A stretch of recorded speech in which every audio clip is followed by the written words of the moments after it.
Welcome to the Glow Up Method. This is the place where we speak all things about how our stories, our voices count. It's all about self-improvement, self-empowerment, discovery, lessons, and then obtaining these tools, right? And then learning how to put them into practice. So my name is Natasha. I am your host today, and I'm so excited to be here with you on this fabulous Monday morning. And I know for you, it may not be a Monday, and that's okay. But for me, it's a Monday. And let me just tell you, like, so many things happen in life that it's just, you can't anticipate what's going to happen from one moment to the next. And so here we are.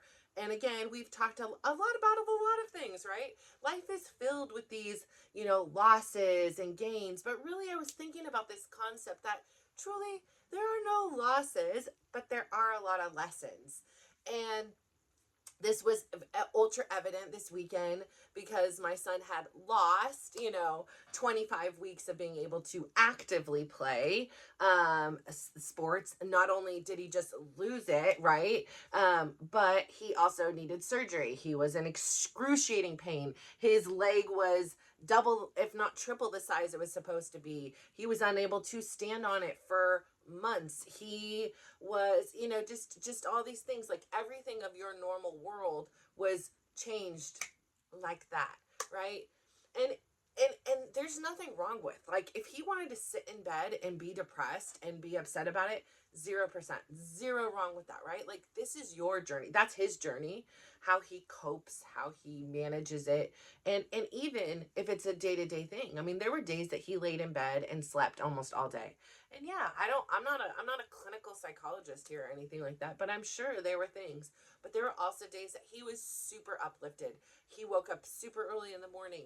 He traveled for hours with his team to set up equipment, to help provide support to the coach in every way, to help provide support to his fellow teammates and offer his perspective, not only as a player, but now as somebody who's watching the gameplay from the sidelines. And he supported every single game except for, I think, one or two. And for a 15, 16-year-old young man, that's a big ask, right? Like, that's a commitment beyond. And not only that, he was really excited about his roles. At first, of course, he wanted to be playing, but he came home just as energized from those experiences as he did a game. And so, yes, there was a lot of loss, right? I can again say, with my experience with my oldest son, we didn't get to come home from the hospital the minute he was born. Shoot, I didn't even get to carry him all the way until a full-term labor. There was a sense of loss.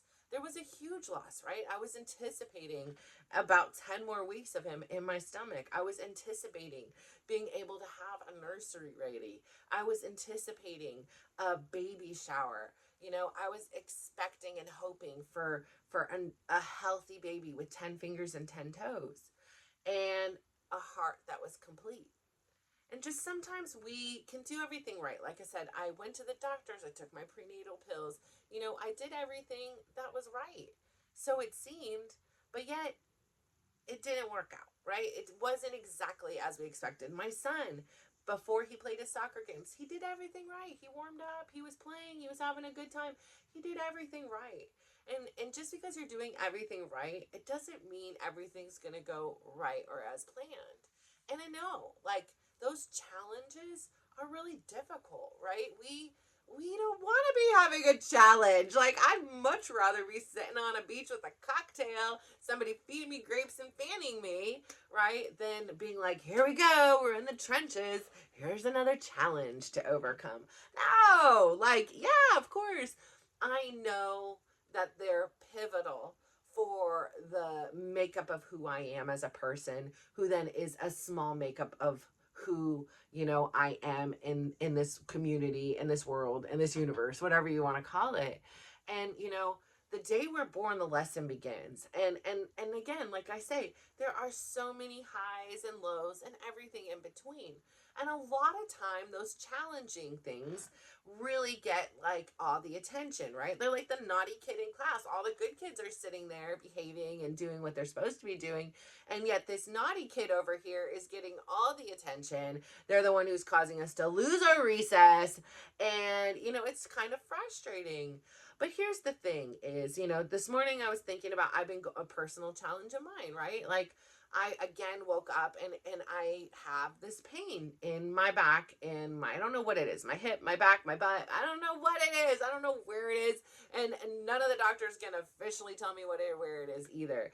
But it's frustrating because, it's like I wake up, I don't sleep as well because if I lay that way, there's pain. And now it's radiating into the front, like the groin part. So it's like, like you can see there, it's like, you could draw a line between there's pain here and pain here. So where is the cause from? Like, let's stop addressing the pain. Let's figure out the source. Is it my feet? Is it my arms? Is it my back? Is it this? And so I'm over here with my sleuth hat on, playing detective, and feeling frustrated, not frustrated, I don't know, just disappointed perhaps is the better word, that, here we go again. Here's another day. Today is September 30th. It's a day I like to kind of have a silent celebration. Today is my grandma's birthday. Yay! She would have been 98 today. And so, yeah, like it's just, it's a day that I was just like hoping to not feel this like annoying sense of pain. Sometimes it's a quiet annoyance, and then other times it's a screaming toddler who is really irritated, and it kind of fluctuates throughout the day. But I started thinking today, like I just was like, like not in a poor me way, but I was just, thinking about my pain clearly from my personal perspective, right? And I started to think, here's the thing. I am not the only person in pain. I am not the only person experiencing this particular pain. And it just made it seem not so big, not so like I was alone in feeling this. And not that I want anybody else to be feeling this. No, not at all. But it's like it gives me this sense of compassion that you just don't know what somebody else is going through. Is this reminder, right? Like I've had a lot of reminders, but or moments where this was evident, right? Like I say, like when I was in the hospital specifically because it was a recent time with one of my sons, and I'm sitting there and he's having surgery, and I'm thinking about how the rest of the world is just going on like it's a normal day, like nothing else is, there's nothing, while my time is standing still and my son is under anesthesia and anticipating the type of pain he's going to be in, and the fact that his body is being manipulated underneath the skin there, just all these things. The world is going on, and there's no like difference, right? Like this to them it's just another day, and yet to me it's this impactful day, and to him it's this impactful day.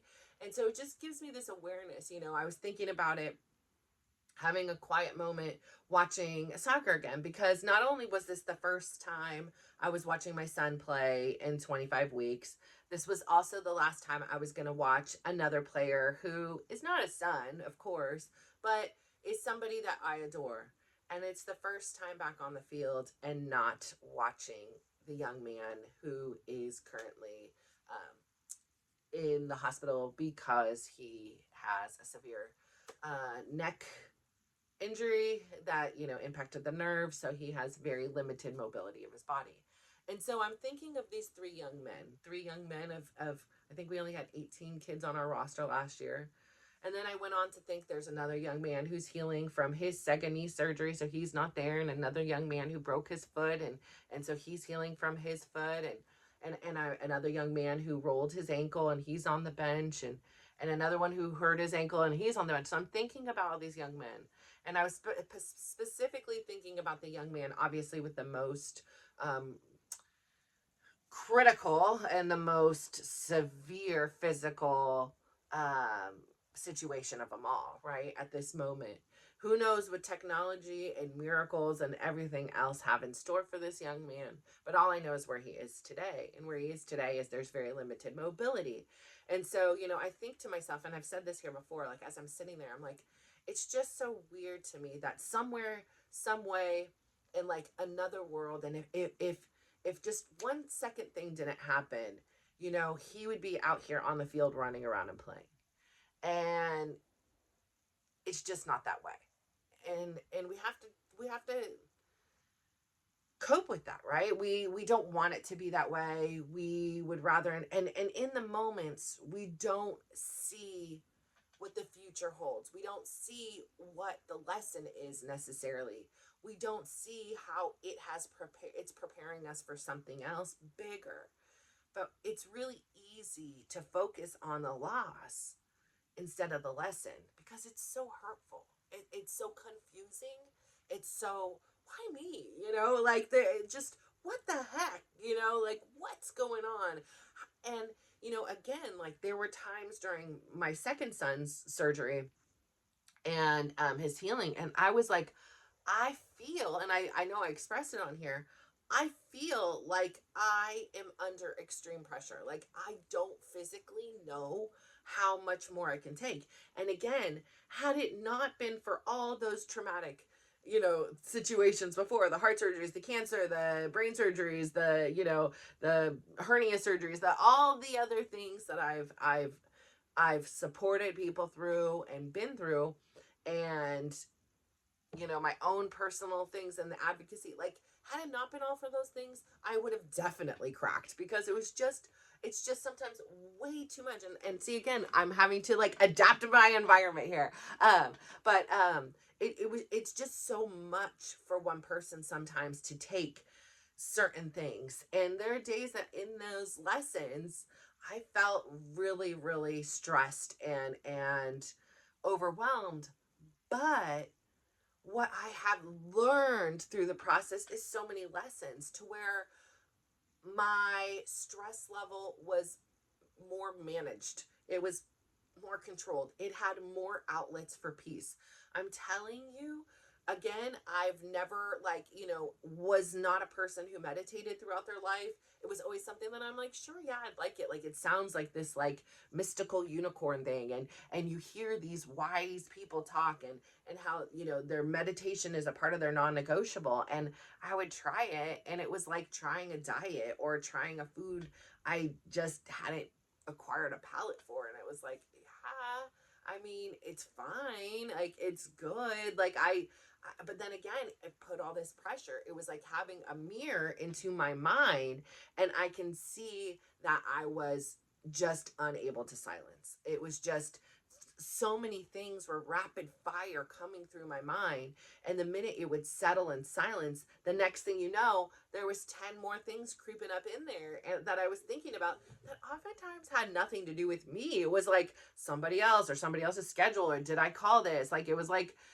things that were just non consequential really in the day-to-day running of my own personal life that like was really getting a lot of priority in my mind that I didn't realize until I got quiet.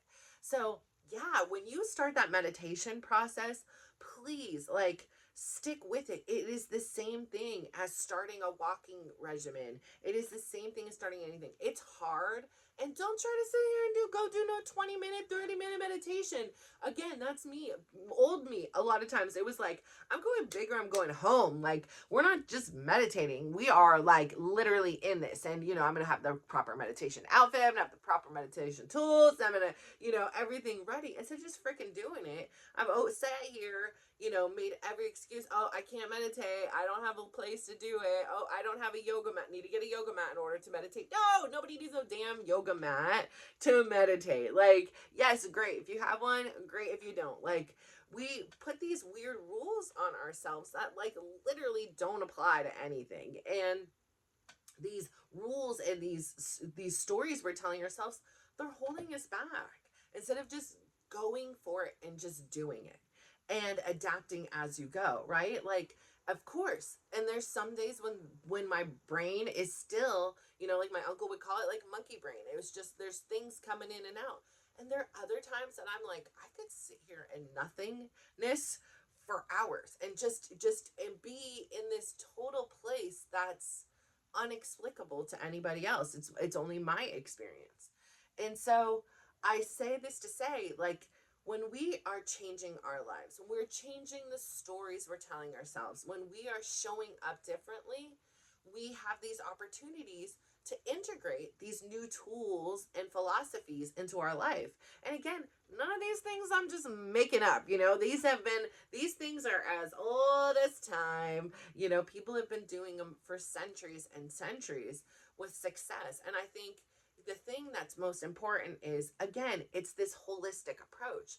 It isn't about me spending a full day meditating. I mean, while that is great and, it gives this thing, there's a whole world of things that also needs to go on. Like, the reality of life is also around here. And, again, focusing so I consider that like in the spiritual aspect, right? Like, it's that reconnection with self. It is that hearing that self. It's that inner voice and that inner child that for me for so long, it's like an inner child, but yet like almost like an inner grandma. It's like this wisdom. It's like this, a child has some natural instinctive, innocence, awareness, but there's also like this sense of like knowing and being. And oftentimes, again, there were so many times in my lifetime in which I dismissed my own personal intention, not to go a particular way, not to do something, or to do something. And, I didn't listen to who I was, into my gut, as often as I would have liked to. And now I'm really trying to work in harmony to where I can say, have these like kind of like personal inside conversations with myself to be like, is this in alignment? Is this what I want to do? I have this sense of intuition, and it's not just like blindly always like, hey, I'm YOLOing it up. I'm going to listen to my intuition the whole time. No, it's about, again, it's a holistic approach. It's using your intelligence plus your heart and your intuition and making these decisions based on that, and having the courage to go out there and try it. I mean, all of it, any change you're making takes courage. It doesn't need to be a big, vast change. It doesn't need to be a daily change. It doesn't need to be anything. If you make any change at all, it takes a lot of courage, and I'm proud of you. If you're considering making changes, I'm proud of you. That is showing that your brain is open. Your spirit, your mind, your body are open to the possibility that there is a better existence for you out there. Because that's what we're talking about here. It's your existence. It's not mine. This one over here is mine, right? And that is yours. So you really need to go through life living and making these choices that make you proud. I never knew this. Again, I was waiting, sitting back, anticipating, studying, analyzing. What did I think that people would want me to be? And I would become that for them. I would become that for me, because in a way, I didn't have to think. In a way, I didn't have to be disappointed if it didn't work out, because really it wasn't me anyways, right? So becoming a person of your own takes a lot of courage. It does take a lot of healing. It takes a lot of trust that voice inside can come out and you're going to have at least a conversation. It doesn't mean that they're now running the show, but it also doesn't mean that your logic side, the way you've been doing it also rules it. It's about working together and in harmony to create a life that you're really proud of, right? And stop sitting here waiting for all these external things to validate you and say, yeah, I'm proud of you. Yeah, you're doing a good job. Yeah, it looks like you've lost weight. Who cares about all that? Like, yes, it's always nice to hear something nice said, right? Again, we're so conditioned to hearing something negative. Again, like I said, before I started filming this, I prepared myself like to hear negative things, just because when I'm prepared, I do a little bit better than, just all of a sudden being blindsided. But on the contrary, there has been as far as, my content stuff goes, there has been no negative remarks and only positive and supportive and uplifting things said to me. Again, the only forum on which I've recently had anybody say anything negative is a stinking cruise Facebook thing that, again, was this lesson. lesson. It was a test to see, again, how am I able to apply the tools that I'm acquiring and start practicing using them in a way in which I honor myself and I also maintain my boundaries of not allowing people to just say and do things at their own will without the acknowledgement that perhaps that's something that may hurt somebody, and that somebody was me in this particular thing. So it was really important for me to advocate and stand up for myself because it was an unsolicited attack. But on the same turn, again, it doesn't mean I'm going to do that every time. Just because I know I can do that, perhaps in the future, I'm not going to give the negative person the attention. I'm not going to care. Like, this is not, I'm not here for them. And that's not what this growth process is about. What this growth process is about discovering who you are and really trusting that all those answers we're seeking on the outside, all those things that we're unsure of, we know they're on the inside. We know them in here. We just don't always want to listen to it. And again, why I love things like the glow up method, why I personally love, Tony Robbins, Mel Robbins, all of the, I loved Oprah for her bringing together of, really, really profound people. And it just reinforces everything we know on the inside. It was like, yeah, I thought that was right. I thought that meditating was this thing that it isn't what it looks like in the movies. It isn't, where it's, I'm always with the, in some beautifully serene place with the music and the water fountains. Sometimes it's just in your room. Sometimes it's in your car. Sometimes it's on a walk. It can look very different than what the story has been told to you. And so that's why I think, again, I loved Oprah's Super Soul Sundays as my son was healing from his brain surgery. Again, there's this learning through osmosis, I swear. And at this time where his brain was having this rapid, all of his cells and energy were going to repairing that, I was like, we're getting it in. Like, let's instill in him. And it also was really good because there were stories on there of a lot of resilience, right? There were stories of people who faced challenges and had accidents and how they overcame them. And, I thought that was a really important lesson for him to hear, that yes, this is, huge, perhaps the hugest thing that's ever going to happen to you in your lifetime. But really, it isn't about the tumor. It isn't about your brain bleeding. It isn't about any of that. It's about how do you respond to this? And so, again, I am always, when it comes to the big things, I'm usually pretty proud of how I respond to things. I have a very, very high expertise nowadays. And it's the little things that sometimes, I notice that I get a little bit more, less of what I know, what I want to do, and less of how I practice the way I want to show up. And that's our, the way where I have that awareness, that understanding that, oh, here we go. Here was another blind spot that, sometimes, I am so like, have so many things going on in my mind and so many things I'm doing that I'm not always the, with the kids, if I'm having to repeat myself over and over and say, please do the dishes. Like, I'm not always the most patient person. And I'm not saying I should be the most patient person. This is your job. These were your responsibilities. You're not doing them. It's this constant conversation that is happening bi-weekly, like multiple times a week, I should say, not even bi-weekly. Like, it's, and it frustrates me. Right. And so again, there's twofold. Like, number one, in some ways it's like pick your battles, right? Like, it's coming to the place of, where is my peace? Pick your battles, right? Because at the end of the day, I'm not living with these people for the rest of my life, right? So this is a temporary, although it may feel really long term. And then second, it is also about when I do want to say something, learning how to say it in a way, and then enforcing the punishments, right? Like, but I don't want to sit here and punish 24 and 22 and 18 and 6-year-olds that are living under my house. Like, that's just not the game I want to play. Like, I don't want to be threatened by punishment. I just want to do what I'm supposed to do. Just show up. Like, let's just all do what we're supposed to do.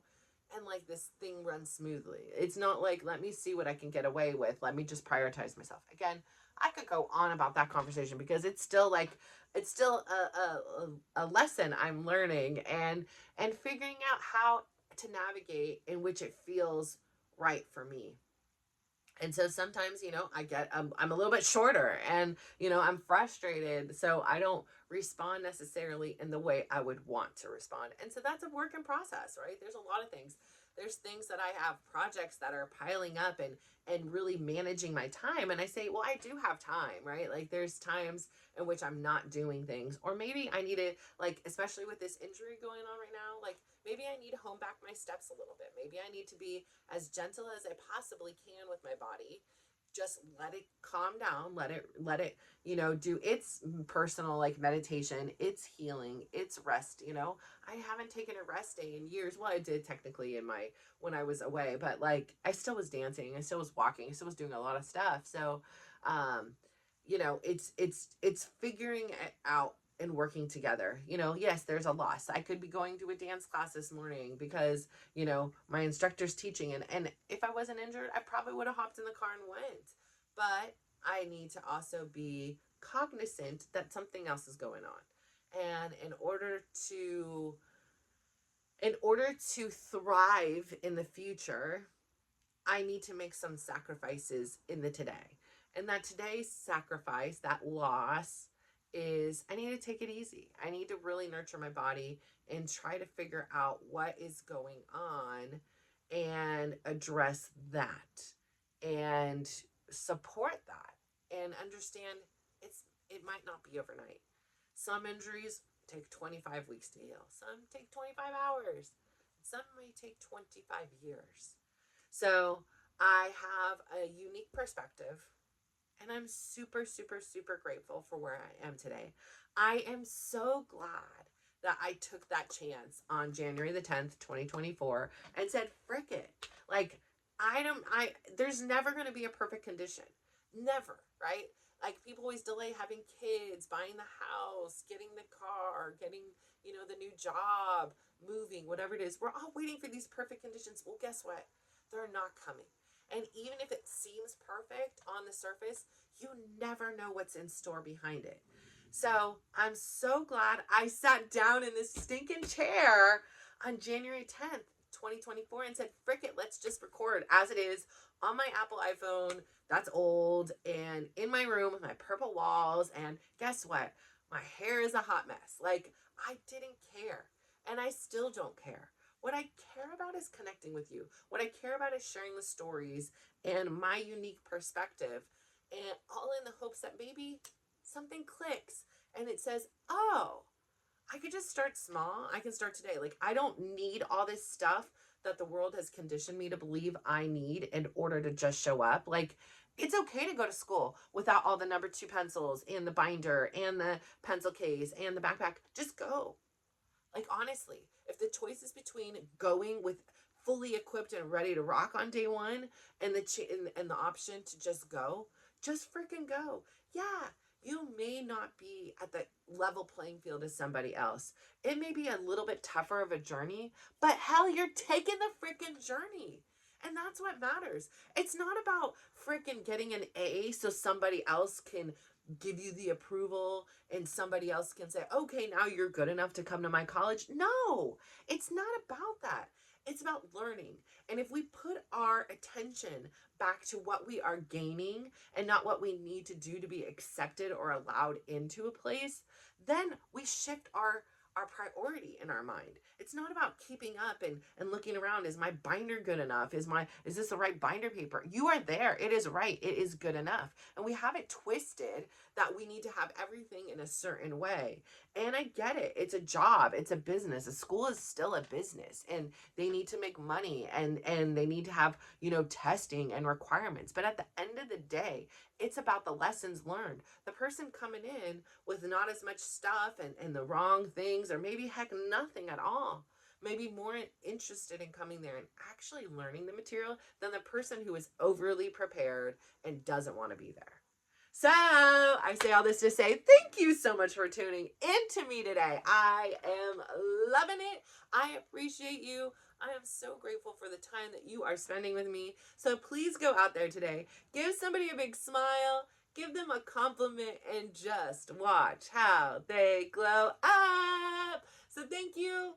Bye.